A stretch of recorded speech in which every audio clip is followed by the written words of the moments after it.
On a recent Malcolm Gladwell podcast titled Free Brian Williams, he cited a study which found that we remember just 60% of even our most memorable flashbulb life moments. This is why players who competed decades ago become some of the most misunderstood athletes we have. Their perception shifts as our collective memories, or at least the memories of those who are alive to watch them, progress and even change without their conscious understanding.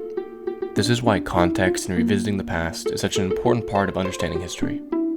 It is because of this that I have chosen to go back and attempt to discover who these players truly were, what they did right, what they did wrong, and everything in between. This week, that former player is Wilt Chamberlain. Wilt Chamberlain was never a man short on anything. Everything he did and conveyed was done in excess. So much so, even that list becomes as long as it does mythical. Confidence seems to sit very prominently on this list for him. Did you fare against today's sinners? Wilt's apparent confidence fermented exquisitely off his unparalleled presence and success. In the book Wilt 1962, Gary M. Pomeranz described a fight that broke out during an Overbrook vs. West Philadelphia High game in 1955. Wilt, a student at Overbrook at the time, stood up at the exact moment the entire crowd was about to join in on the brawl, and simply raised his arms at center court and motioned for fans to take a seat. Of course, they all obliged to his silent request and immediately sat down. He played 48 or more minutes in 157 games since 1963, despite coaches pleading with him to take a rest. That is nearly 100 more games than the player with the second most 48-plus minute games. Despite this ludicrous amount of minutes played, he never fouled out of a single game. The referees were simply too intimidated by him to summon up enough courage to foul him out of games. In the world we live in now, marvels do not truly exist, because even the most rare of things are easy to come by. But back then, Wilt was inarguably a marvel. He asserts that he ran the 100-yard dash in 9.5 seconds, bench pressed 600 pounds, and had a 52-inch vertical. His fondness for statistical achievements like this became an obsession throughout his life and into basketball.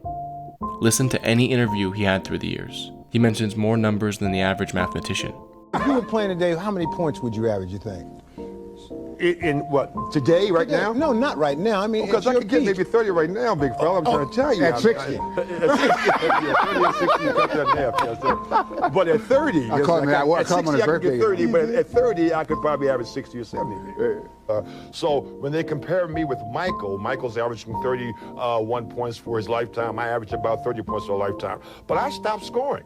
Understand? Like I'm saying, so if I had continued to score, I would probably be averaging 40 points for my whole lifetime. Does that make me the best scorer? I really don't know. This obsession was more than just a search for arbitrary statistical accomplishments. He still wanted to be the best at his craft. He just wanted a quantifiable way to prove it.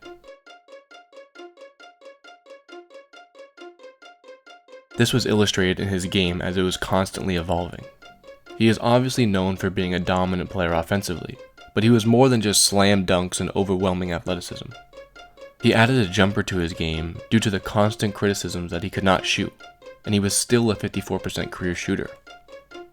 He learned how to shoot granny style from the free throw line in order to be a more proficient free throw shooter, although he did give up on it due to how ridiculous it looked, despite it allowing him to shoot his highest free throw percentage of his career and contribute heavily to his 100-point game where he went 28 of 32 from the charity stripe. He also learned from Bill Russell to be a more inclusive player. Later in his career, he became infatuated with assists, and ultimately averaged over 4 assists per game 9 times, and even led the league in assists one year. When he won his first title, he averaged a remarkable 9 assists per game in the playoffs. He finally realized winning comes in collective, not singular efforts. But this took time, and despite his jaw-dropping amount of appearances in the statistical history book, many viewed, and still view, his accomplishments as empty.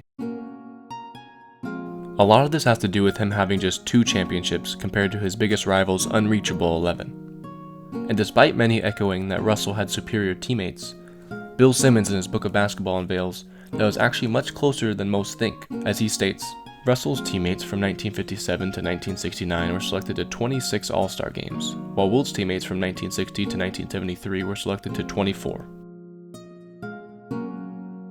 Chamberlain's greatest accomplishment, however, may be the fact that he could simply choose to alter his game whenever he pleased.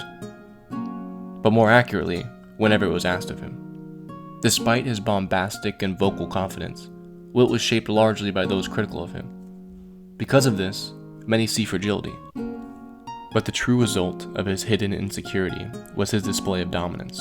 He was fast and agile in his youth, then he became strong and immovable. He was a scoring phenom and then became a passing savant. He was an above-the-rim leaper and then became a shooter.